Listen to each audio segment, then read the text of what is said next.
Sentado en la litera del zamarro cavilando, narrando lo que está pasando en un tiempo presente. Están haciendo un beat y están pariendo letras en mi mente. Mi salsa, cocino como en casa. Cada vez que nos juntamos algo pasa. El tiempo como siempre nunca se detiene. Lo aprovechamos bien, no me vengas con el cuento de quien tiene el flow más suelto.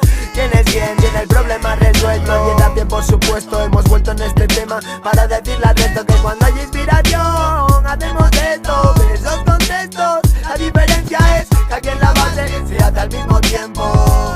Súbele el volumen que no siento. No entiendo lo que dicen estos pensamientos. Y creo que los estoy entendiendo. Inspiración es lo que sale en un momento sin más, sin explicación.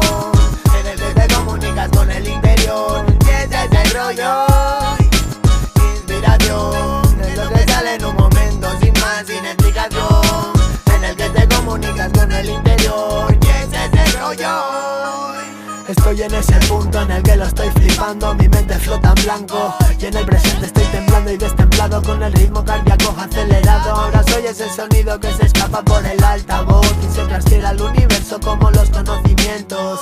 Atiendo si me entero, si lo entiendo, si no me detengo y pienso. A veces no estoy, pero sí estoy tratando de solucionar algo. Garolo en 2011 con zamarro petándolo en el momento y sin pensarlo. En plan vamos a hacer algo, solo estamos trastornando. 1, 2, 3, 4. Mágico el impacto cerebral de la atmósfera verbal en el núcleo visual de las entrañas.